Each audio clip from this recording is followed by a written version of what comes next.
a podcast to honor the gods. This better come with a sacrifice. Dave X Media. Hello and welcome to Content and Capable, a podcast all about following your passions while still feeling like a proper adult. My name's Sam and I'm your host.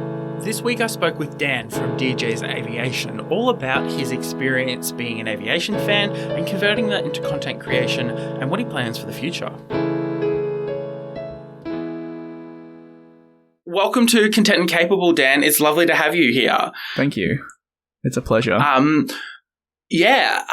those who may not know who you are and what DJ's Aviation is, did you want to explain just a little bit? Totally. So I guess with the name, it can be somewhat self-explanatory, but knowing that I sort of am involved in the aviation world. However, for people that are not totally aware, I run a YouTube channel and I guess a brand, if you will, across various social networks covering the aviation industry. So again, if this is your first time and you don't know too much about aviation, that can be airports, aircraft that you jump on board, the airlines, and everything in between. And one thing, if you'll ever know about the aviation world, is it's very, very expansive and huge. And I think that's something I love to tell people about, all the little ins and outs. That's sort of the gist of what I do. Mainly upload on YouTube, have a weekly podcast, which is why jumping on this sounded so appealing to me. It's very fascinating. To be honest, I've been following you for years at this point. I think pre your move to London, even before that, I think. I think remembering being mad that you're about the same age as I am, but also graduating a year earlier because I'm from Queensland and Queensland just doesn't know how to do school properly.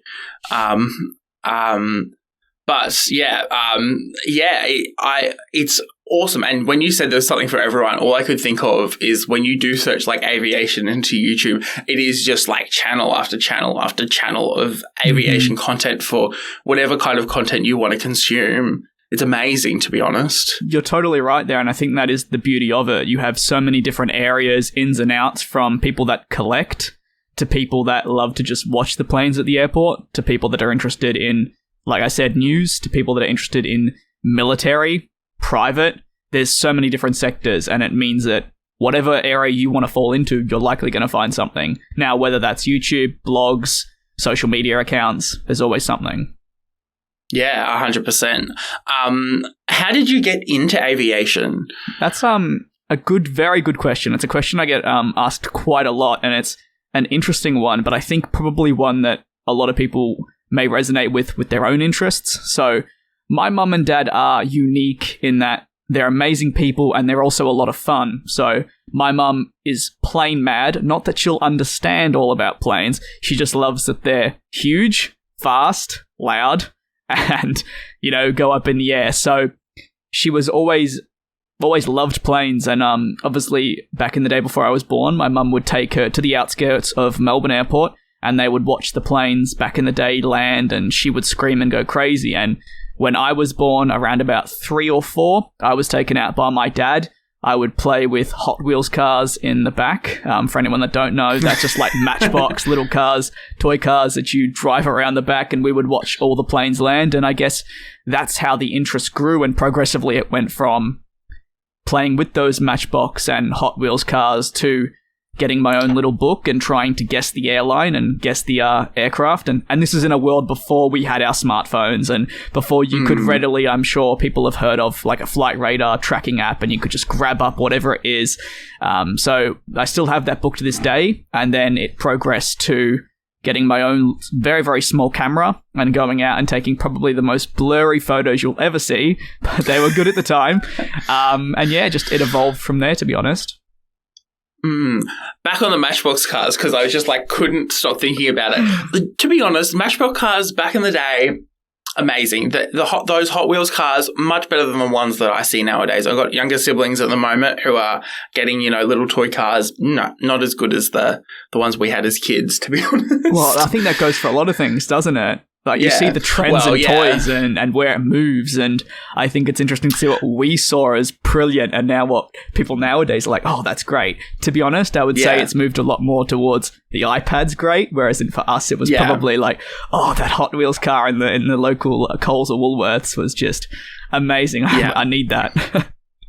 I still get like a little bit of joy when I do buy one for my siblings. I'm like, ooh, you know, and especially when you do find like your old ones that are bashed up, especially the metal cast ones. I really enjoy them because they were just abused to high heaven, and all you've got is this grey lump of metal with some wheels on it that are really, really dodgy. And like, wow, a lot of memories there. Well, that's the key, you know, a lot of memories. And I think I track back to when I was younger, when we had a huge rug that was in the living room, and just so happened the way that the rug was designed, it had a border. Well, you know, that's perfect to have a pit stop, a racetrack, and just for hours and hours drag them all the way around. Those were the days. I was about to ask, did you have the rug? Yes. You know, the rug. I know exactly what you're saying. I don't know whether this is an Australian experience. It's really hard to tell sometimes because you sit there and you go, wow, like I know exactly, you know, you and I know exactly what we're talking about, but does anyone else? Maybe we're crazy. Yeah, maybe we are. Maybe it's all in our heads. Very interesting. You got into it from a very young age. For context, I'm actually a child of an aviation worker, so I almost had no choice but to be involved. But yeah, that's so fascinating. And you know, when you were growing up, was that like the big thing that you and your family did, or were there other things that you were doing as well, and that's just what stuck? I do want to say, tracking back quickly to what we said about that roadmap that we had. It came to my mind, and I have to mention it because I think you'll love it. A couple years back, a Christmas present I got given was one of those massive oversized hoodies that had the roadmap printed all over it. And I have it to this day in the wardrobe. And it's oversized. It's amazing quality. Anyway. Amazing. Back to what we're talking about of aviation. It was definitely the centerpiece where possible. It was like a weekly visit out on the weekend. Obviously, you know, you got to juggle school and all that. And I'll never forget, and probably at the time it was very scary for me, but I'll never forget when I was maybe 8-9 years of age, only just started the day of primary school, maybe like the third year kind of thing, and had a call that I had to go to the office, and that my mum had called me out of school. And obviously the concern there is what's going on. And you know, as a kid, you're like, what's happened? You only hear people getting called out of school for the wrong reasons. Turns out, and I don't know if you're too familiar or if you know, but I given your aviation background, you may remember the Qantas Flying Art aircraft. That was a Wanala Dreaming, which was on the 747. Was at Melbourne Airport, and again, because my mum is plane obsessed, there was nothing wrong. She'd just taken me out of school because she wanted me to see this specific plane, because she'd rung up Melbourne Airport itself to see when it's coming in, and then I was like, oh. So I would definitely say it was a centre point, along with sometimes going to see various different sports, but I think the one that has stayed true to now, me being 21, has to be aviation and planes. Yeah, it's fascinating what does stick and what doesn't stick as to what you're exposed to as a kid. It is fascinating, and I always, you know, I always look at it and I go, you know, why that, why this, you know.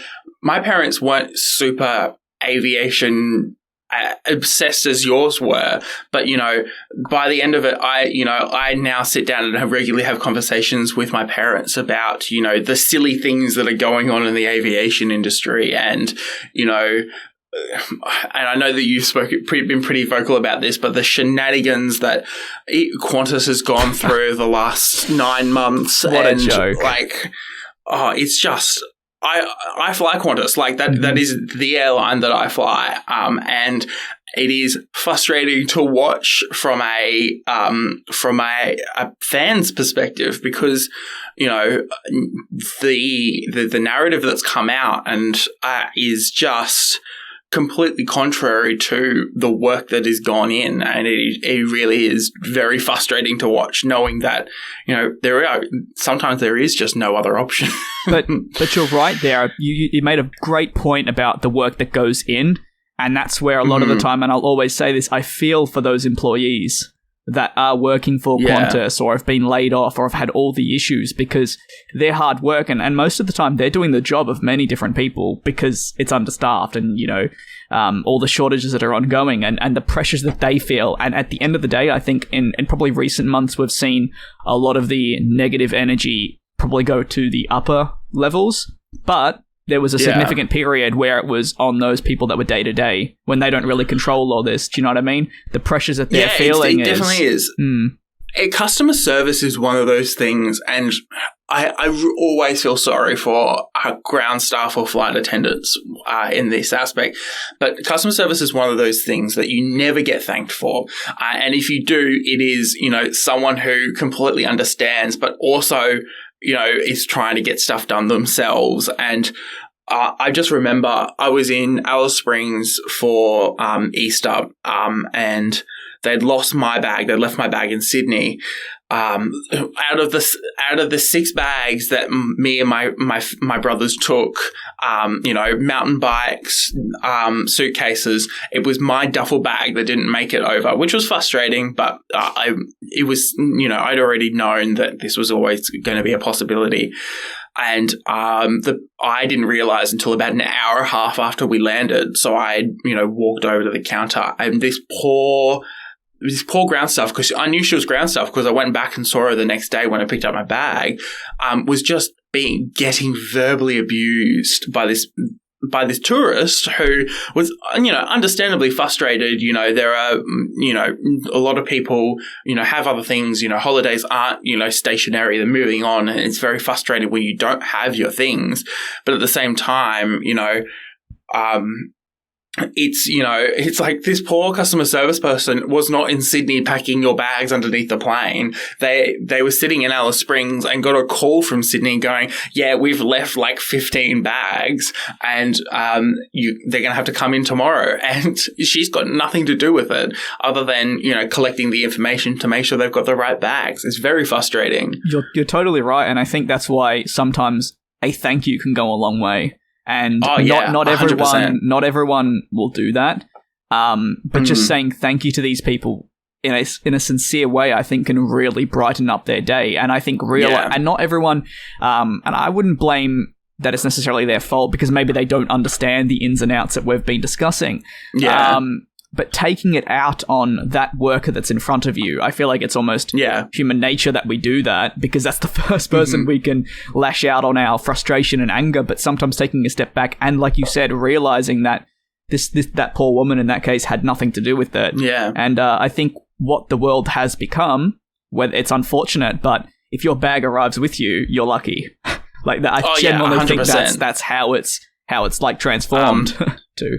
Oh, 100%. I was flying. So I as of recording, I've been exactly a week back in Australia. I've been in the US for a month, visiting a whole bunch of friends and bits and pieces, and to fly back. So I flew back inside the country with Delta and then flew back to Brisbane with Qantas.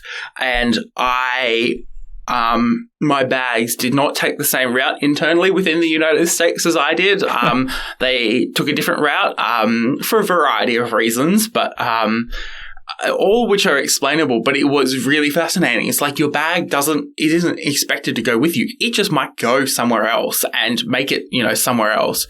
And because I'd been burned at Easter time, flying in the middle of June, July, it's only been 3 months. I was like, I'm not risking this. I had like a whole spare set of clothes ready to go because, I was like, if I get stuck in LA and my bag isn't with me, or, I get to Brisbane and my bag is another 24 hours away, then no, I'm not going to, play silly billies and, try to live off the clothes I was wearing, especially because they were not the most comfortable clothes. But yeah, it's fascinating. We are changing our mindsets around travel a little bit, which is always interesting to watch, I think. Mm-hmm. Especially from an outsider seeing all the changes. I mean, I would argue now we've got And it sounds really ridiculous, but a bit more stability considering what we had in the past couple of years. But even just tracking back to what you said about bags, for some context, I'm at the moment in Canada, but at the end of the month I will be heading back to Australia. So in May, I came from Australia to Canada, and I saw what was going on, and I said, you know what, I'm going to buy a singular air tag. Because I think I was doing Melbourne, Sydney, Vancouver, Calgary, Montreal, and then Montreal to a small town. Now, that's a whole nother story for another day on running through the airport, being the last on each one of those flights because of the delays. But I bought that singular air tag because I was like, I have so many legs, I just don't trust it. And lo and behold, of all my flights, the bag didn't arrive at the end destination. It came thankfully the next day, but I was like, how typical is it that I bought the air tag? And I mean, at the end of this month, I'm embarking on the world's longest flight, which is from Newark to Singapore, then Singapore to Sydney, Sydney to Melbourne. And I'm not going to lie, I don't know how high of hopes I have that everything's going to go according to plan there. Especially with Sydney Airport, I basically turned around to my parents after we got home and I said to them, look, I would be flying through Sydney Airport anytime soon. We don't normally try to fly through Sydney Airport for a variety of reasons. It's usually just a bit of a hellish airport domestically. When we were sitting there at Easter time, it was like the Thursday before Easter Sunday, and they had run out of gates for planes to park at. So there's just planes lining up on the tarmac waiting to park in gates. We had arrived at about, it would have been like 8 o'clock, and our flight was at 10 o'clock, our departing flight. They had given us a gate, so we had to pick an end of the airport to sit at, and then lo and behold, your gate's at the other end of the terminal. Of course. When isn't it? When am I not running across Sydney Terminal trying to chase a flight? I've done it way too many times. It's not even funny. But yeah, I said, it's not even worth flying through Sydney at the moment. Even in Brisbane, like my parents came back from Melbourne about a couple of months ago, and they had one bag. It was just my parents and my baby brother, and Mum reckons she waited an hour for the bag to just turn up, and everyone was waiting about the same time just for their bags. And, I get it. It's but I know why. I know why that they had to wait for an hour because for those who don't follow the news, Qantas offlaid a whole bunch of their baggage stuff, almost all of them, I think, and. Now it's outsourced. Of course, you've got to retrain these people. They're not going to be as efficient. They're not going to know the ins and outs of this terminal. Of course, it's going to take longer. And, we're so used to a bar of quality that we don't have anymore because we are going to have to spend the next 10 years trying to figure out how our aviation system is going to work post-pandemic. Exactly. And I'm happy you said how much of a nightmare flying through Sydney is because as an Australian, and I'm from Melbourne, you're from Brisbane. Yeah, connectivity has always been a struggle from Melbourne and Brisbane heading to different parts of the world. Add the pandemic onto that, and all the airlines leaving and saying, you know what, we'll only stick to Sydney, but we're going to leave Brisbane, we're going to leave Melbourne. I think if you have a look at My Flight Radar, there's, I guess, a thing where you can log in your flights. I'm not sure if you're totally aware of that, but the unfortunate reality is all my international flights do not go out of Melbourne. They go out of Sydney. No. And the amount of times I've had to go to Sydney, get on the stupid bus or the stupid train or some transfer in the past year, everything is out of Sydney. And like you said, it's a nightmare because then they don't have enough staff. When I recently came back from Canada, everyone on my flight from, I think it was Los Angeles, but no, actually, was it Vancouver or Los Angeles? Either way, there were a vast majority of people were either coming back from Canada or going to Canada, and they were flying into Sydney. Where do you think they were going? I guarantee you 90% of those people were not staying in Sydney. They were trying to get to Brisbane or Melbourne, but there's no way for them to do it. And it just becomes an utter nightmare. It is, and what frustrates me more, and this is going to turn very insider baseball, and I'm sorry for the regular listener, but this is what what I think about way too much in my spare time, which I don't know is embarrassing sometimes. But is the fact that Qantas refuses to run larger aircraft between the east coast of the US and the west coast of the US and the east coast of Australia. Okay, yes, run your 787s between Sydney and Melbourne and LA, but then you run an A330, a rinky-dink A330-200 between Brisbane and Brisbane and LA. I'm sorry, but when I'm flying staff travel and I barely get on a flight that is fully booked when school is back in Australia and the United States school holidays don't finish for another month, I think there might be a bit of a problem. And yes, it's probably great for their bottom line, but it wasn't fun for me. But you know, it's fascinating to watch people prioritize Sydney, and you look at Sydney and you go, you don't like, yes, you want to visit, you know, it's like the New York of Australia, really. But, you know, of all things, you know, I think people would prefer to go, you know, Melbourne where the better coffee is, or Brisbane where, you know, you can head off to these much more Australian tourist destinations than these metropolitan tourist destinations in Sydney. You. And yes, I've visited those like lovely, you know, tourist destinations in Sydney. My family lived in Sydney for many years, but, you know, it's, you know, going out to Brisbane and being able to drive an hour and be in the national parks, or, you know, Melbourne where there is just so much more interesting, quirky Australian things to do rather than, you know, Sydney, which is just, you know, let's tick the boxes. Oh, it takes one day as well. Let's not forget that. You can do it in a day. I've done it in a day and I was like, I don't need to go back. Yeah, kudos to Sydney's public transport system, which allows you to do it within a day. But if you're visiting people in Sydney, that is another thing entirely. But I've never really had a huge desire to just do touristy things in Sydney. Would much prefer to go visit Melbourne, or, you know, because I have the ability to, Alice Springs or Albury, or, you know, there are other smaller towns in the country and they are much more worth the money that I would be spending traveling there. And when you're coming from an international destination and you know these things, because people have done their research over the last 2 years while they're stuck at home, of course, they don't want to go into Sydney, have the worst experience of an Australian airport in their life, and then try to get somewhere else. And that's why I'm really loving watching airlines decide that they're going to focus on other cities other than Sydney. We just saw Air Canada's just returned their direct flights to Brisbane. That was a pre-pandemic thing. We've just seen United announce that they're going to be flying to Brisbane direct from San Francisco. Finally. You know, and then we're, you know, then there's other announcements in the line. I've heard, I know that, you know, Brisbane was supposed to be the launch destination for direct flights to Chicago by Qantas. Whether that actually happens or not on the 787 issue is a whole nother thing.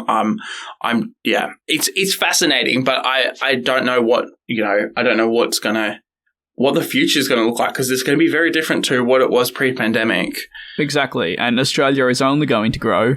The opportunities are going to hopefully come back, and we are seeing them, like you mentioned, come back. Mm-hmm. And I think as someone from Melbourne and you're from Brisbane, we are crying out for that return. And I think it's important that we get those as soon as possible.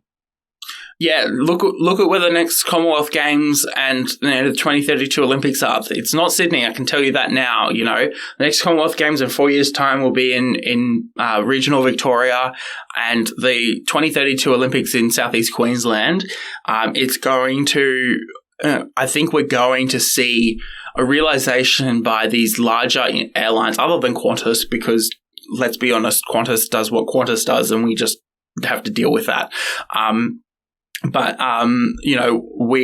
we'll see other airlines realize that there are untapped markets in Brisbane, in Cairns, down the Gold Coast, across to Perth and things like that. And we will see more as people in the aviation community go, you know, narrow flights, and we'll be able to see, you know, less capacity but higher value for money. Totally.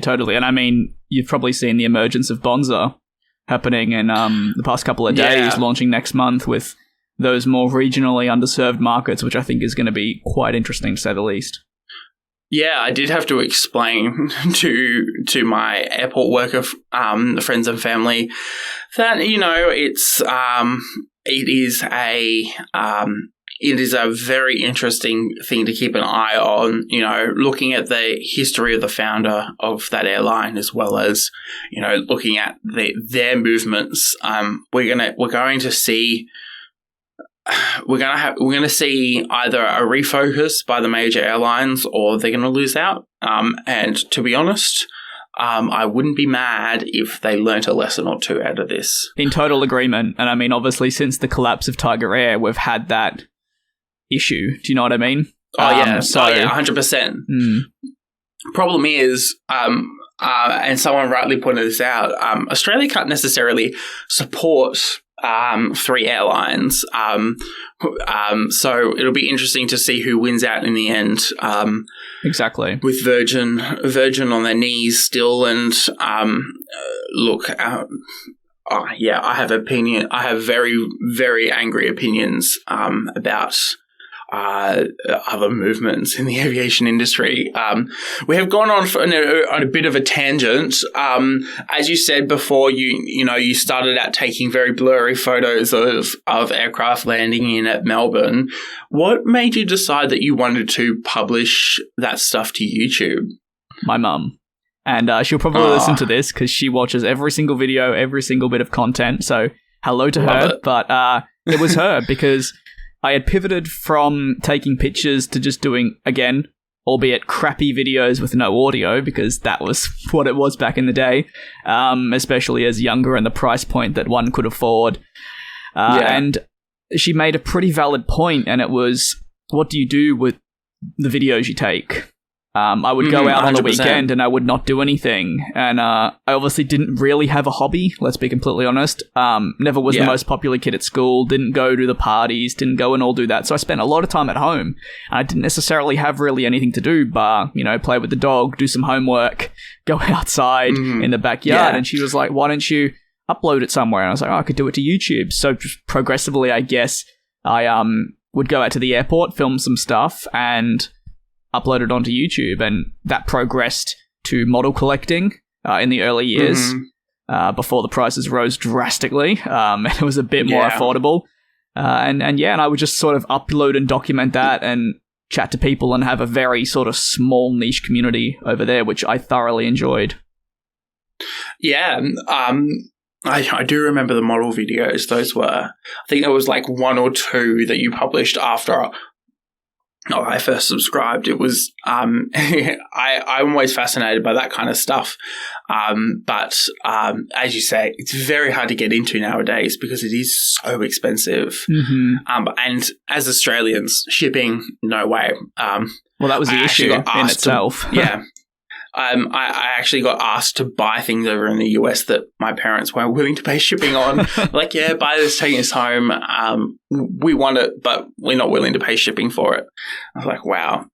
It is interesting. That's happened to me. Yeah. We have a local Walmart, and my mum, as she's been a bit of a popular topic in this conversation, she's very quirky and probably not the most stock standard mum you'll find. So on a trip to Walmart, I was video calling her, and she's like, I like that. I want that. Can you buy that piece of clothing? This is so awesome. And me and my partner were both agreeing and saying we'd never seen someone so excited and fascinated by the things in a Walmart. And I just kept saying to her, are you willing to pay for my extra baggage? Because believe it or not, everything you want ain't fitting in that suitcase when I go back home. No, yeah.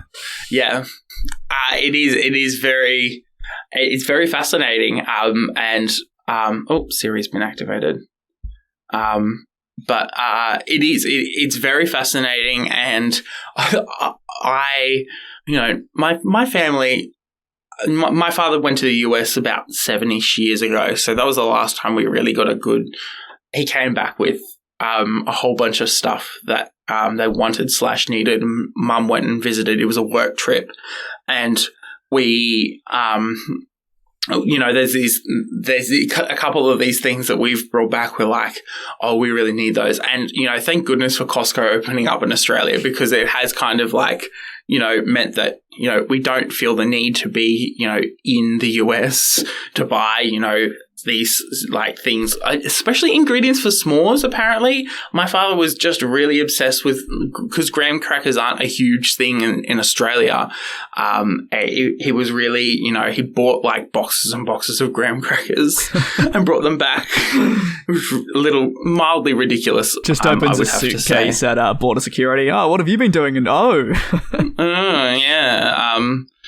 Yeah, I'm sure that was a delightful conversation. Not as delightful as the conversation you would have if you declared anything nowadays entering Australia. Mm-hmm. Those biosecurity laws have turned crazy.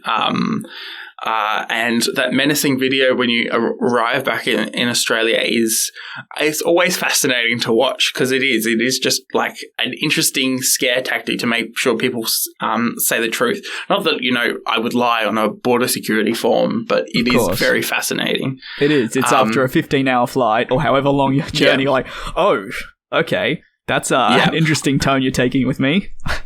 Yeah, they don't mess around. I think we're one of the few countries that really don't, especially with foot and mouth hanging around Indonesia. Wow, that's going to really date this one. But yeah, so when you publish them to YouTube, obviously a lot of it was your plane spotting content. What kind of responses did you get from the aviation community on YouTube? I think the beautiful thing about the internet is you can find communities that you probably can't find in real life. And that was something, obviously, I severely struggled with being into planes in school. It's very hard to find someone else that loves planes or that anything niche like that, just as much as you. But the internet opens up the opportunities to chat with people, eventually maybe make friends with them, meet them if you're heading overseas, which I've had the pleasure of doing with a couple of people. And I think the beauty of and the reception of uploading it was networking with other small little channels also uploading plane spotting, watching their video, leaving a nice comment. They would leave a nice comment, and it was always a pleasure to see their names. And I think since I started doing that, which God is 6 years ago now actually 7, a lot of those channels unfortunately no longer upload, and I think that's always a sad thing. But sometimes you will just have a little look through the subscription box or a rough check of the comments, and you'll recognize a name from 6 years ago or wherever it may be. And I think that's the beauty of it. But I would say the reception was good, and thoroughly enjoyed being able to network and chat with everyone. Yeah, that's amazing. Yeah, it is fascinating once you do find like the niche you really click with on the internet, how easy everything seems. It doesn't feel like a burden to be creating content or chatting with these people. It doesn't feel like you're having to put on, or pretend you're somebody else, because, they know who you are and they know what you really enjoy. And it is fascinating. Yeah. Mm-hmm. And especially I think the difficulties in school, as if you're classed as different, and I'm sure you know exactly what I'm talking about in different areas, and if you are perceived as different, then you can be susceptible to being made fun of, and that's why you have to sort of protect certain parts about you. As an example, I had to keep my channel largely what I did and my interest for planes and everything a secret, and it was right up until the final year, so typical, isn't it? Where someone found out, and the onslaught certainly came when people found out what I was doing. And I remember how tough that was, because, like I said, I'd been sort of protecting it for so long and being so careful, but then unfortunately it still somehow got out. Teenagers are the worst human beings ever. Sometimes it is ridiculous. I'm almost glad that I didn't start putting stuff in public places until well after I finished high school, because not that I would have been constantly reminded about it, which, I don't know, constitutes as teasing sometimes. I felt really lucky at the end of high school, because I had managed to surround myself with a group of people that, yes, they would, tease me and call me out, but it was more of a, we're friends, I'm going to tease you, but I don't mean any harm by it. It's not something that, I'm out to get you or something. And I always found it very fascinating, because those people are always the ones I miss. Whereas the people that I, was afraid of, if I, was going to be ridiculed about something, the people I was afraid of that ridicule from, nah, not at all. Sometimes I barely remember those people, because it's just, and it is fascinating because, when you do have a hobby that you're excited about in high school, it does often get shut down for being different. Correct. Like I said, I feel like, and how I'll often describe it to people, and they can agree or they cannot, but it reminds me high school of almost Big Brother in a certain way. You're all put into the one environment. You've all got to make friends, typically with the people that are there. Everyone goes one way, everyone tries to follow, and if you're that kind of person that wants to be your own self at that age, you're not going to get the most amazing reaction. And I think that's one of the main reasons why I do not speak to anyone from my high school, and I don't think I've spoken to anyone since the day I left, kind of thing. It was just separating that part of my life, because, like I said, I wasn't willing to fall into all these traps of what everyone was doing, and I really stuck to my guns, and I was like, I want to do this, it makes me happy, and screw if someone's gonna have a go at me. You're lucky, I guess, that you were able to have some people that, do you know what I mean, weren't gonna give you the hardest of times. Truth be told, I don't talk to them very often, let's be honest. There's only a couple of people I really speak to from high school, and then they don't live in town anymore, so it's only like, oh, you're in town, we should definitely catch up. And then it's can we meld our schedules to, to be able to catch up this time? Very adult kind of friendship, where it's like, I don't really talk to you very often, but I still enjoy you. I don't know. Yeah, it's fascinating. And obviously you started gaining traction, especially towards your final year of high school. And at what point did you realize that this is what you wanted to be doing as like a career or for the next little while to, permanently? Well, it was interesting. Not a lot of people know, but I was about to throw down the tools and quit and stop doing it before I switched up the content. I was sort of just done. I was encountering a lot of bullying at school, even to a certain extent in the community. I just sort of didn't want to do it anymore. I was like, it's not worth it. I've done it for however many years at that point. It may have been 3 or 4. And I was just like, I'm done. And I always harp back to when I was a little kid. I loved watching the news reports and the sports reports, and I would dress up when it was, I think, Who Do You Want to Be? I would dress up as the news reporter, and I would get in my little suit for school, and I had always enjoyed that. I had done a bit of volunteer work on a website covering European football or soccer to Australians that won't understand, and I just wrote articles for fun there because one of my other passions away from aviation is football, European football again. And I think I switched it up for many different reasons. One, I'd always wanted to, I loved the world, and I'm sure you can resonate with me here. I just loved that world of journalism and the world of news reporting and covering different things. And a lot of people did blogs and websites, and there was 50 of the same thing, and I think this goes for anything, whether, let's say, an airline orders a new aircraft, 50 of the exact same thing comes out on a website, and everyone will look at it, but I thought, no one's doing that on video, do you know what I mean? No one's doing that in video form, and I was like, why not? By no means was I good at it, by no means, and I'm still 100% learning, and I think that's the beauty of it, and I would not go back and watch one of those videos because it's so goddamn embarrassing for me. But I changed, and that's when I really saw it take off. And like you mentioned, it was in that final year of school. And I always will find it hilarious how when people found out about the channel, I was doing just the plane spotting and the model airport updates. And then I switched it and it took off. And by the end of the year, people were like, oh my God, you're the one with X amount of people tuning in. And that always filled me with it wasn't even proud of myself, but it filled me with a sense of pride that I was able to not necessarily prove them wrong, but have their opinion change of me. And then that being said, I never spoke to them again and couldn't give a single crap what they think again.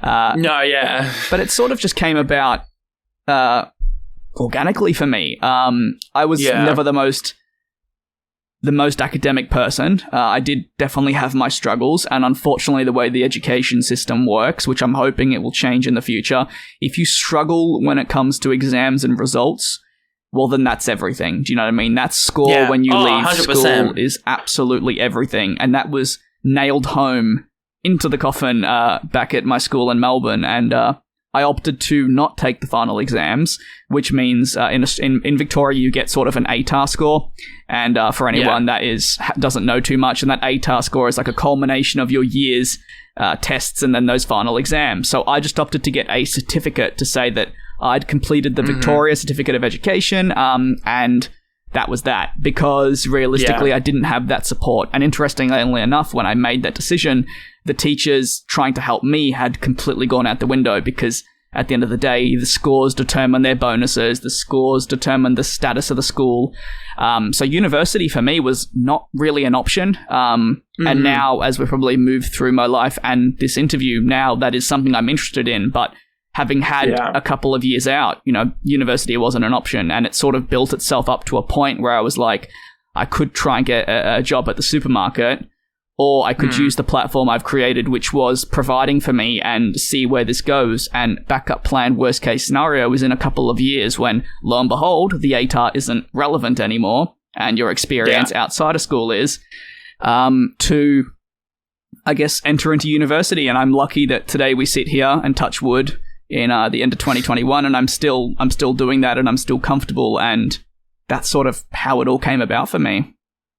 Yeah, it is so fascinating, especially I think it's very Australian. I don't really know, because everyone gets a final score at the end, and the school knows what those final scores are for each student. It is all about that last number for the school in the last 6 months. I remember being pulled aside by the head of curriculum. It would have been right at the start of my last year of high school, and she pulled me aside because I was studying 8 subjects instead of 7. The rest of the school, the maximum they could do was 7, and I had chosen 8. Physics, chemistry, film and television, music, and music extension. And she turned around and goes, "Are you sure you want to do this? You know it's going to affect your final scores." And I'm like, I don't care about my final scores. I actually care about the experience I get at the end of this. The reason I've chosen to do music extension on top of everything else is because I actually really enjoy it, and it's an unwind for me, because let's be honest, no other subject is going to be an unwind for me, because the rest of them I've got to do assessments for. Music extension is structured very differently. And there was only one other person who was doing that amount of subjects, and she happened to get ducks at this school. And it was fascinating because she pulled us both aside and said, "Are you sure you want to be doing this?" And it was about the final number. She wanted, us to get the highest final number possible. And, unfortunately at the time I'm the last year of the old Queensland system. It wasn't a percentile like your ATAR is. It is a number between 1 and 25, 1 being the highest, 25 being like the lowest C- you could get for high school. And it was, yes, I may not have gotten the score I wanted to get, but, the score I wanted to get was well and above what I needed to get where I wanted. And, I'm studying. I've got 6 months left of my journalism degree. I'll graduate at the end of the year, hopefully have a job out of the end of it. That's what the, 5 jobs I'm applying for a day at the moment is. But, at the same time, I'm so glad that I bucked against the trend and didn't let the final number define who I was. And I knew I didn't know exactly what I wanted to do at university, but I knew I wanted to go to university. I wanted to study. I wanted, I had an idea of the fields and the ideas that I wanted to do and contribute to. And if anyone is out there deciding what they want to do beyond high school, first of all, why are you listening to this?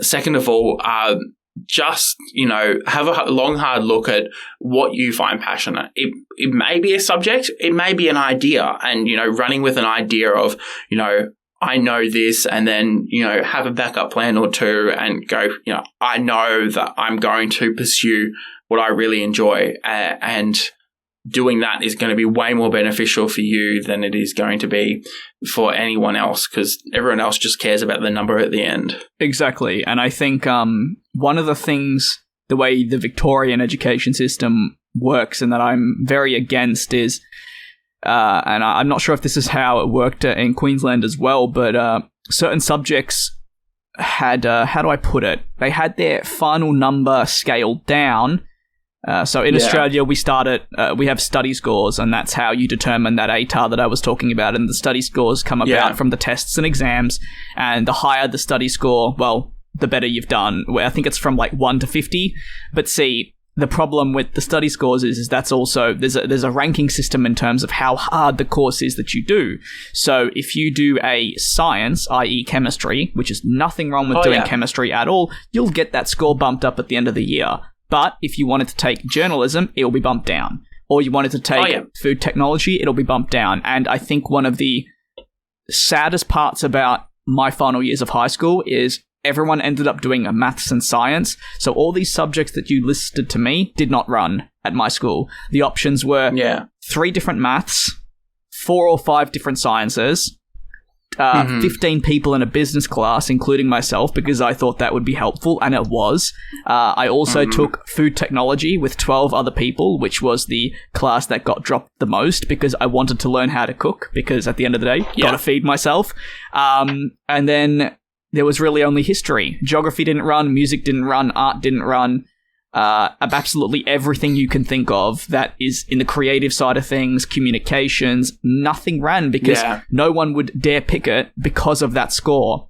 And it was unfortunate. And it led me to, opt for a reduced course load in my final years because quite simply, there was nothing for someone like me. It was just, like I told you, English, which everyone had to do, food, business, and then I did history. But other than that, I would have to be doing biology, chemistry, physics, high math, which were just things that I was not able to do.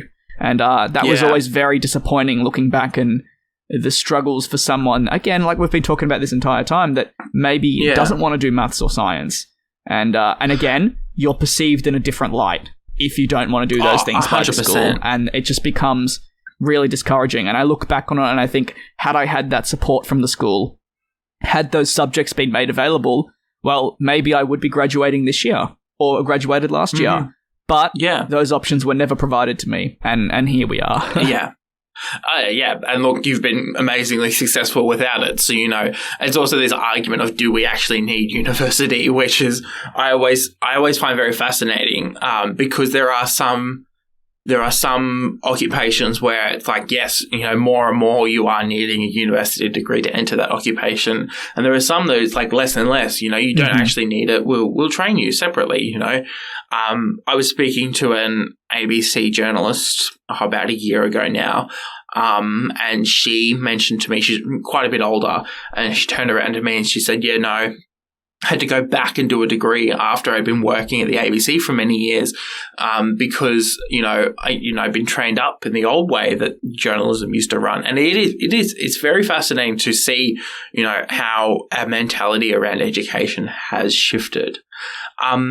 Looking back to the channel and stuff like that, when you started creating content full time, did you notice any, especially when you were doing it beyond school, did everything feel like a lot more successful, a lot more, and everything felt a lot more approachable, or was it like, you were still doing the same stuff that you were doing when you were at school? I found it to be easier because in the final year of school, I would, like I mentioned, I had a bit of a reduced program. So I would head in there at 9 a.m. or 10 a.m. and be done some days at 1 p.m. at lunch. And but like I said, when I would finish school, it would be full-blown working on the content creation until 10 p.m. And the nature of this sort of area is there's no days off, especially for what I do. Whether I'm needed at 7 p.m. or at 10 a.m., I could be doing nothing, but then I'm working for the next 12 hours. So not having the element of school allowed me to put a lot more time into it, and I guess be more readily available and have a bit of a rest, whether that be watch something I wanted to watch, play a game, just be able to have a bit of time to unwind, which I guess I didn't have in the final year. And that was my own doings. I put everything into that content, and I'm proud of where I put myself in that year. But by no means was it easy, and I'm very grateful that I have two supportive parents who allowed me to continue that endeavor, because without them, I may not have been allowed to do any of that, let alone upload those clips like I mentioned when I was 14, 15 for fun. They supported me, they backed me, but they also made me aware critically of the risks, which at the end of the day, there are risks involved in everything. But the reality is tomorrow we could sit here and I could come back to you and I will have nothing. Do you know what I mean? That can disappear overnight, quite literally. And that's always a very valid concern in the back of my head. But you've just got to keep pushing. And I guess if you worry too much about what could happen, well then, do you know what I mean? It's gonna consume you. With regards to the content and seeing the success, those were some of the most successful years. But I would honestly say that there were the years where I don't like what I did. In, unfortunately, the way the game works is if you're a bit more, how do I put it? And I will always be self-critical of myself, but a bit more ridiculous with what you're saying because I was not informed enough. I was learning the trade, but just trying all by myself, which again, everything through the operation of what I do is by myself. So editing, audio, absolutely everything.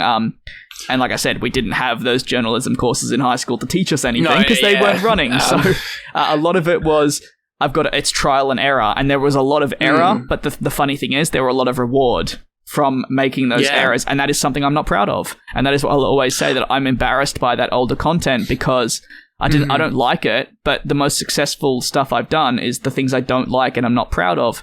And I think this year I've developed a lot, as in I never would have taken up the opportunity to speak with someone like you and jump out of my comfort zone and do an interview.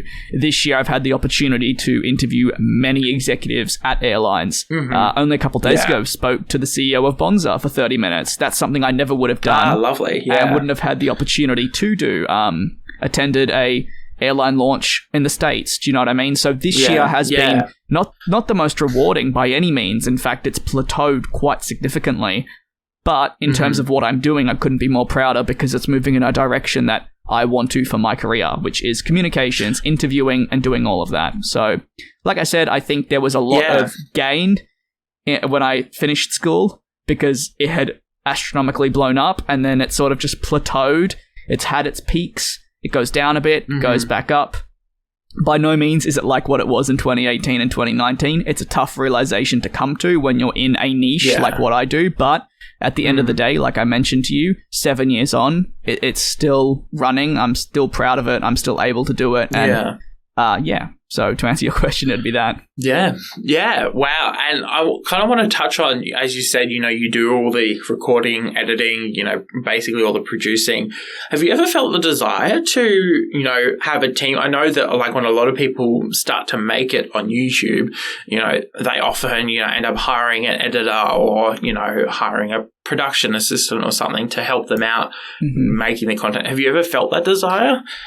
Great question. And the thing is, yes, but also I don't know if I want to.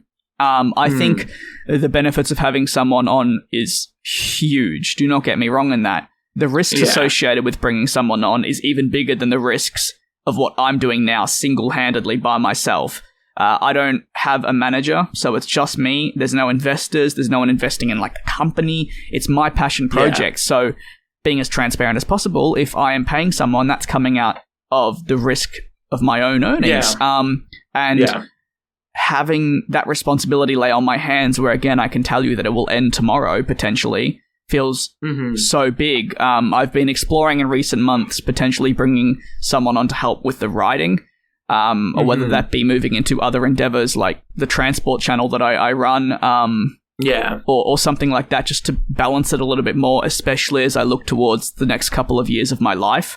But I think that requires a lot of planning. And also, one of the beautiful things about running everything is you have full control over it. And for what I do, I really emphasize community and connection. If you email me, like if you email the channel, you're going to speak to me, the person who narrates it, the person who writes it, the person who edits it. If you want to chat with me on one of the platforms, whether that be our community Discord or whether that be on Twitter, well, it's me.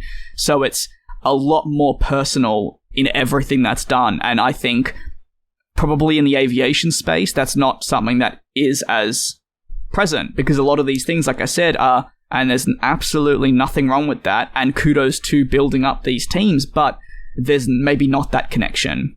And I think I always love that aspect of it. And would not want to then have a team of 20 people and lose that connection. So I think it's a very sensitive and tender subject, if you will, of what I would do and 100%. where I'd move kind of thing. Because part of me's like, I would see benefits, but part of me's like, that risk almost seems too big to take.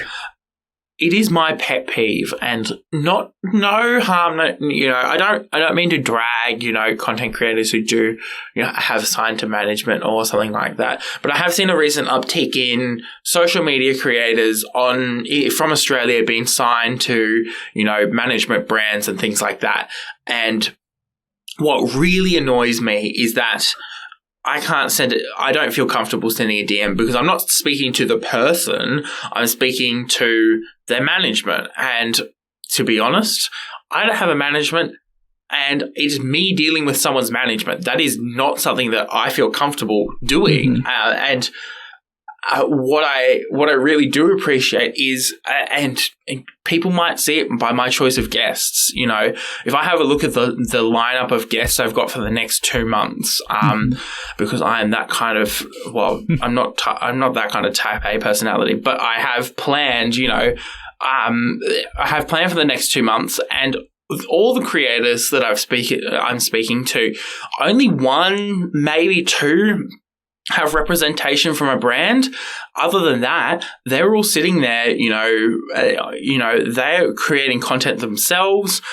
They might not be represented. They might be working with a team, but they manage themselves. And I find it very hard to approach someone who doesn't represent themselves, and they're behind a brand. And it's not that it's the brand's fault. It's not that it's their fault. It's just the way that the social media and professional social media works nowadays means that you don't have the opportunity to speak to someone one-on-one and, have a chat to them and go, hey, is this something you're keen to do? And if not, totally fine, because I'm not going to be a creep about it. But, these brands make an extra layer of bureaucracy basically to go through. And it's daunting to then approach said manager or brand when they'll usually give that very bland response back. And I think that's another thing we're talking about, of the personality involved in it all. And I think you're probably well aware of that, how when you're reaching out to people, and if you've ever come across maybe in your time a manager that maybe wasn't so keen or was keen, but the responses were just, there was no eagerness. And again, you're not speaking to the person you actually want to interview, and it becomes a bit... so that's why I always love just that connection and then the sense of community and being able to talk one-on-one. Oh, you've got a problem with this? Well, here, speak to me directly. You want to do this? Well, I'm all ears and I listen to everything. So, or I see what you got, I see what's being said. It's not someone relaying something to me or all that kind of jazz. Oh, yeah, 100%. And it, everything gets lost in translation. And the other thing I really appreciate is that, you do understand, a lot of people, I think, don't quite understand of the whole control and quality. You are very much in tune with your community and the fan community that you work with. Because you've been a part of it for so long. It's like, how can you give that trust away? I have two journalists sitting upstairs as of recording, writing, news bulletins for a radio station. And yes, I'm desperately reading them as they write them just to make sure that, they are up to the quality that I want them to be. And it's no harm, no foul against them. They're great journalists, but I'm their editor. So I've got to keep an eye on that kind of stuff. I'm the one who's responsible for the content coming out. And it's the quality is a representation of me and my work. So it is it is quite daunting when you then become responsible and other people are working under you on things and you're the face of the quality of the work that you do create. It's very daunting. Totally. And I know that you mentioned over the last year, things have kind of plateaued and stuff like that. And I know that you've expressed your frustrations every now and then out and onto Twitter. Have you noticed how have you been trying to push through this recent plateau while still obviously you're doing such amazing things, so it doesn't really stop you from doing amazing stuff, but obviously the numbers are important because that's how you get paid. Exactly. Unfortunately, that's how it works. Yeah. You know, how have you been pushing through the plateau to keep growth, you know, strong? Well, growth has been pretty stagnant for quite some time. I think if you were to have a look at what the channel looked like a year ago in terms of just, for instance, subscribers, it hasn't grown too much, especially at the rate I was seeing in 2018, 2019. I'd be lying if I said I thought it would never happen. I was always under the impression that, it's just going to keep going. It's, look at the projections. But I think reality then hit.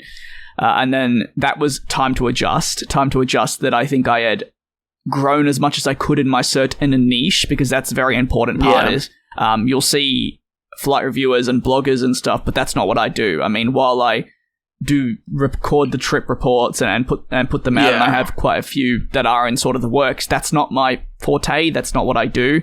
They're just a bit of fun stuff on the side for anyone that is interested. And it's tough because, like you said, and like I've been saying throughout, the thing could disappear tomorrow. And when numbers are what determine how much you earn, and if you can put food on the table or you can continue paying rent or whatever, it's very, very stressful. And that is why on so many occasions, I always have this inner battle of, is it worth it? Is all the stresses that I face, is all... and then I'm always like, I love it too much. I have poured so much into it that I can't walk away from it. And I won't, and I don't often, and I will probably never ever like publicly say all this on my platform, but I will say that part of me just is like, I would walk away tomorrow kind of thing if there was maybe a job away from this, because like I said, I don't like being determined by how many people choose to watch, because it's such a battle, and if something goes wrong for 2 weeks, you're like, what have I done? I've done nothing different. Let me change it. And then nothing changes, and then it's like the panic starts setting in of, well, hang on a second, this drop-off is so significant that if this continues, I've got to start seeking another area. And I'm the kind of person that will worry about absolutely anything. I'll worry about when someone comes to a meeting 10 minutes late that maybe they forgot about me. Do you know what I mean? Yeah. And we joked that you were late when you were a minute early. Yeah. So it's a tough space to be in. It's a very rewarding space, and obviously the rewarding is being flexible, being able to do this, God, wherever you want it to be on technically whatever hours. But it's whether you can take the pressures from that. And I would argue that I'm probably not the best person to be taking those pressures. But and a lot of people will say, oh, you were put in this position and that was your goal. Well, actually it wasn't. To be completely honest, my goal was to not sit here, be doing it full time when I started it. It wasn't even 3 years in my goal. It just sort of happened. As I said, I didn't change up the content to be like, I want to do this full time. It was just, I want to do something fun because this is something I want to do in my life anyway. And then it was like, oh crap, it's sort of grown astronomically and it put me in that position. But it's a very tough one. Yeah. It is interesting the position that creators are put in when they do blow up. I was speaking to a lot of TikTok creators recently on the podcast about, their work on TikTok and TikTok with all of its issues, it's not as good as revenue sharing as say YouTube is, or even Facebook and Instagram. But, you have a look at these TikTok creators and they're like, unless you're in the US, you don't get access to, money. So then you're having to rely on brand deals. And those brand deals hinge on the amount of views and the amount of engagements you're getting and, the amount of followers you have. And so this whole creator economy is based on these numbers and algorithms that no one who is contributing to that economy knows about. They don't know how the algorithm works. YouTube's algorithm is basically a black box that YouTube knows about. Yeah, exactly. The CEO said they don't even know. You know what I mean? No one knows. It's so random. Yeah, and we have, people on TikTok being shadow banned, people on TikTok being banned, mass reported, and losing their accounts, losing their brands because there are people who are upset with them and the abuse that comes with the report button, even with slightly controversial, content. And I'm very lucky I've been shielded from that kind of stuff because I work directly in journalism. I've jumped straight there instead of through content creation. And this is, I wouldn't say this is a side project, but it is, it is something on the side. I'm not, it's not the end of it's not the end of my financial instability if the podcast goes kaput and everyone stops listening. It doesn't mean you stop listening, listener, but, it is. I feel at the end of the day, I could just pull the plug, if my mental health was bad. But, for you, if you pull the plug, you've got to have something else to put into the wall, straight away. I'm really happy you said that, because that is something that I think isn't talked about enough. And I think it's probably maybe many people don't also realize it. And again, I've been put in this position and I'm eternally grateful, but like I said, there are always certain downsides that come with it. And I think that biggest thing is whether you're sick or you have a family matter that is urgent to attend to, or like you said, there's something going on with one's mental health. You take that break, your risk of losing everything, or you lose everything, because that's the way the system works. And look, it'd be wrong of me to sit here and be complaining when I have a roof above my head, and I'm very grateful and we're sitting here today talking. But it is the reality that if something was to go wrong, you've got to work out a plan or something like that, or I've struggled throughout the years, especially during the pandemic and especially with my mental health, and I needed to take that break. But it's in a time where you had the pandemic and living overseas during a pandemic, there was no support in the certain role that I was in. If I choose to take that week off or 2 weeks off or however much time I need, I'm utterly screwed. So instead, I drive myself into the ground to keep going on and on and on. Or if something urgent happens, I need to work in advance. And that's the world of content creation. It's also probably one of the downsides. And in a world where I think we're starting to more speak about our mental health and really speak about us as people, I think it's nice that more people are being aware. But at the end of the day, when push comes to shove, no matter if 100,000 people are aware, it doesn't change the reality of the way, as an example, YouTube works. And the spot you're put in. And, as you said, eternally grateful for what we have right now, but like at the same time, I've just gone through a situation where I was going to quit a job, but I was waiting until I had another job lined up to just do the clean switch. And I don't know. I don't know exactly why, but I was let go of my job. As of recording, I'm unemployed. Hopefully by the time this podcast comes out, I have a job. But, I don't have a means of income other than the financial support I'm getting, from the government for being a student. And so, I'm so glad I don't have to pay university fees. I don't have to pay, some other little bits and pieces, and I can, work on that. And I've, built up savings and stuff for situations like this. But at the same time, it is way terrifying to be in free fall going, I didn't have something to fill this up with. I've now got to find something, because otherwise I will crash and burn, while, working myself to the ground, being not paid for my radio work, a whole bunch of other bits and pieces. And, it's fascinating. It's hard, but it is, I don't know. I suppose it is just a payoff for the freedoms we have, Exactly. The ability to take a holiday, straight away, or, work wherever around the world. I've recorded podcasts while I was on my month holiday. And, I prepared and did work. Don't get me wrong, I did work while I was on holidays, as much to the disgust of my parents and family. But, it doesn't, I couldn't stop. And, I did have a break, don't get me wrong, but you can't stop when you start. It's almost an addiction. It is sometimes terrifying. Yeah. It's that. You're right, yeah. It's that pressure, and I think it's maybe pressure you put on yourself, but I think it's pressure of the area that we're in. It doesn't stop. The aviation world, as an example, back to aviation, it does not sleep. When Australia is sleeping, the US, which is arguably one of the biggest areas, is going full steam ahead. And you can go on that holiday whenever you want, but my God, if you choose, let's just say in my shoes, you choose not to do work on that holiday, the way I've become as a person, I'll be beating myself up for that entire week and not enjoy it. And that's purely why I don't think I've taken a proper break in or potentially only one break in like 3-4 years. Because every single day there's something to do. And that's just what I'm used to. And I guess it's the positive of, as dumb as it really sounds, I could be editing something and I could have a game open on the side, or I could be watching a stream of something, or I could be watching something, or I can choose to have lunch at whatever time I want. So like you said, we're very lucky. There are many, many brilliant positives from it, but the reality is there's always pros and cons to absolutely whatever you do in life. Looking towards the future, obviously, we've mentioned a couple of things, but I don't know, in like the most ideal world, what would you love DJs, aviation and DJs transport to become?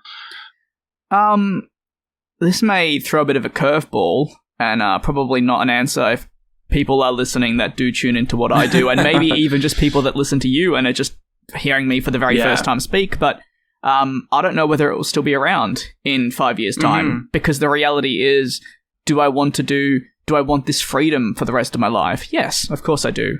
100% do. Do I want to deal with the pressure when I eventually have a family and settle down of fighting for a paycheck based on how many people view what I do? I don't think so. And I am lucky that I chose to pick a field that, just like we said, never sleeps. In 10 years' time, I mean, bar some extraordinary thing where the planet ceases to exist, there will still be an aviation field, and there will still be planes being ordered, there will still be a need for travel, and I'm lucky that I have picked that side rather than focusing on the latest FIFA game. That becomes irrelevant after 2 months, and then you're stuck. I'm always in a world where there's a major air show every single year or every 3 months, that an airline needs this, that an airline is going through this. So I'm lucky in that sense that, and I think that's part of why it has been sustainable for so long, is that I'm in a field that doesn't sleep and is always necessary. Similar to technology, whether you're covering Samsung, Apple, TVs, games, that entertainment industry, that's always moving. We're always waiting for the next Apple product. We're always waiting for the next Samsung. It's similar for aviation, but I don't know whether I can do this for 5, 10 years. I can, like I said, I can go with the freedoms. I can go with all the benefits that come with it, and being able to make my own hours, and that is all great. But the toll that's already taken on me in the past 4 years, which, don't get me wrong, it could have been far worse, but it has taken its toll on me, and definitely tired me out, impacted my mental health and so forth. Which may come as a shock to some people, because you could look at it as in, oh, wait, hey, look how successful that is. But again, that doesn't necessarily represent everything that's going on. So I think for me in the future, I would like to keep the channels, or the singular channel up, which is the main aviation one. I would like to continue developing it in a sense of speaking to more people in the industry, learning more stories. And I guess, very importantly, moving into the area which I want to pursue as a career when I'm 40, which is in that communications field. Now, whether that's working in the sports sector, whether that is literally working in the aviation world, in communications or PR and marketing. And I think the beautiful thing that this has allowed me to do, bar being a passion, is build up a portfolio of work.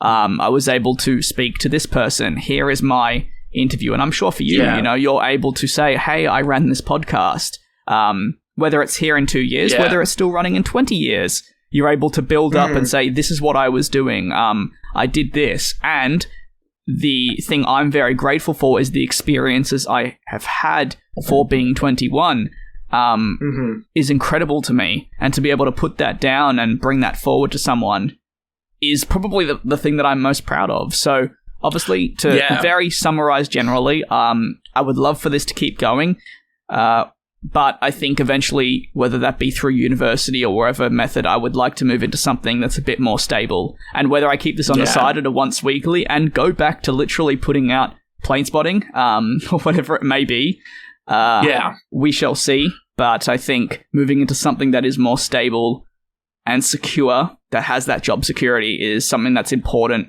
not just for the future, but also for my own mental health and mental state and worries.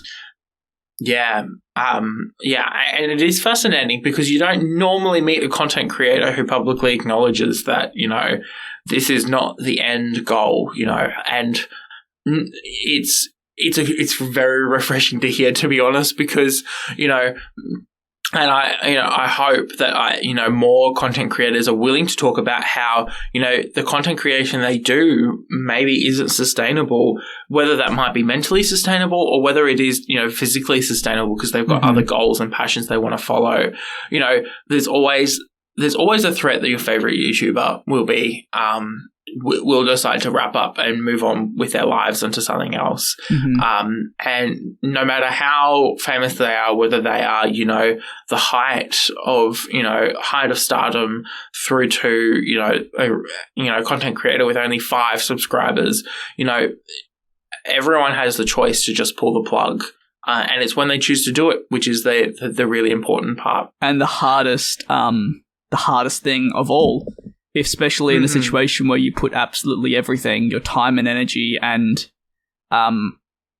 just everything into it, and then determining when is the right time to step away. For me, that time is not now, albeit it's difficult and there's been its challenges, and it certainly has, like I said, plateaued, and I have the bad periods and they eventually raise back up to an okay level. But you're right. It's very hard, and it's that pressure. And I think, you're right. Probably not as many people talk about it. And I don't want it to come across that it means, I don't care about what I do. I adore it. I adore what I do. And I'm so, it's my pride and joy for what I've created. But I'm not afraid to be transparent. I'm not afraid, to face the reality of the world we live in and the world of content creation, which, how we have said throughout this entire interview and podcast, the risks involved, which are always present and are always looming. It's like that dark cloud that's hovering over the house, and could it rain or could it not rain? But maybe it won't rain today, and there might be that storm in a week. And for me personally, like I've said, that definitely takes its toll, and I think that's why I don't know whether I could see myself doing this in 10 years' time. Yeah. Well, thank you so much for coming on the podcast, Dan. It's lovely to have you on. It's been an absolute pleasure, truly. Yeah, I'm looking forward to seeing the amazing projects. I know you've got some really awesome partnerships and really interesting content in the pipeline. So, where if people want to follow you on the internet, where can people find you on the internet? You can find me on YouTube under DJ's Aviation, but that is like DJ''S Aviation. But generally speaking, you can find me anywhere under that. But I would say the best place to connect is on Twitter. Again, something we didn't touch on. I'm not too fond of a lot of platforms, your Instagrams and even your TikToks and Facebooks. Like, I just don't get me wrong, I do have a sort of a social manager account where I can put stuff out to various platforms, but definitely what I love using the most is Twitter and being able to communicate with everyone directly. So if you're up for a chat or you just want to come and say hello, that's probably the best place, to reach me. Yeah, 100%. And has there been anything that you've been reading, watching, engaging with, any media that you wanted to plug? I was excited for this question. I would recommend to anyone, if they have any sort of spare time, to check out the Grand Tour on Amazon Prime, or Top Gear, but the old Top Gear. So that's very, very important. If you're going to check out Top Gear, watch the old Top Gear with Jeremy Clarkson, Richard Hammond, and James May. It surprise you. While it's about cars, it's also not, and it's basically 3 British blokes talking crap for an hour, and it's one of my favorite shows to watch. Yeah, it's just beautiful comedy, beautifully written, and mildly educational as well. Very mildly, like, take that with a grain of salt and chop it in half, but definitely highly entertaining. I've only watched a little bit of the Grand Tour because I don't necessarily have Amazon, but they're all hilarious. Their antics are probably what really got me into British comedy, to be honest. You can find me at sam.the.journalist on Instagram and TikTok, and on Twitter at samobjournalist. You can also check out the podcast at Content the Letter N Capable. That's on Instagram and on Twitter. Make sure you check us out on Twitter, just because there's a lot of stuff there. I'm going to plug this week 6 News Australia. So this is another content creator, and I probably should reach out to Leo and see whether he's wants to jump on the podcast, to be honest. But 6 News Australia is a really, really lovely Australian YouTube channel that creates news. It's, as I say to everyone, he's my favorite 14-year-old journalist. And as you were saying before, they're kind of like self-made themselves, no official training. They do it in their spare time. And it is amazing. That team there has managed to get interviews with the current and former prime ministers of Australia in the lead up to the election. Everything. They're very successful, and always worth a watch every now and then, just to see what they're up to. They do some really, really, really awesome content over on their YouTube channel. Once again, Dan, thank you so much for coming on the podcast. I've really loved having you on and talking all about your journey in aviation and in content creation. And I look forward to seeing the amazing things that you get up to in the next few years. It was an absolute pleasure, and hopefully look forward to speaking to you again at some point. Thank you for listening to Content and Capable. You can follow the podcast socials at Content, the letter N, Capable on Instagram and Twitter. You can send a super boring email to us through contentandcapablepod@gmail.com. The art was done by Opia. You can follow them on opia_art on Instagram. Opia is spelled OPIA. Feel free to message them about making art for your project. Our music was written, recorded, and edited by Nora Strauss-Reeves. You can find Nora at Kane_I, that's I as in the body part, on Instagram and Twitter. Feel free to message her about making music for your project or editing your podcast. I'm proud to be a part of the Movie Night Crew Network, which features the Restricted section, a chapter-by-chapter Harry Potter pod with lots of spoilers all the time. The Movie Night Crew joins some friends as they react to some terrible, some meh, and some really great movies. Fandom's Gone Wrong, a show that discusses all things fandoms. Of the Eldest Gods, a chapter-by-chapter Rick Riordan pod full of myths and legends. And My Cabbages, an Avatar podcast that follows the true hero of Avatar The Last Airbender, the Cabbage Cart Guy. Coffee, tea, honor, cabbage. Long ago, the 4 elements lived in harmony. Then, shit went totally cray when the Avatar attacked. Only the Cabbage Man, merchant of fine cruciferous vegetables, could stand against his trolling. But when the world needed some dank veg, he vanished. 10 years have passed, and my partner and I have started a new podcast. My Cabbages! An Avatar podcast. A weekly show about Avatar The Last Airbender. Whether it's Sokka's new line of cologne... Hey, look at you, sitting there on a seal. Well, now look back at me. I'm on an even bigger seal. Now look away. D&D related antics. You have to make an acrobatics check for that, and Aang just unzips his pants and whips out his D20s. He's just I got this. Or randomly breaking into song. Go bending waterfall. We'll stumble our way through the greatest show ever made, one episode at a time. You can reach us at CabbageCast, which is our Twitter, or subscribe wherever you catch pod. Rotten cabbages? What kind of slum do you think this is? Content and Capable is a podcast all about answering the question, how do you adult? Don't forget to rate and review it on your favourite podcatcher, and I will see you next Monday for another episode. Dave X Media.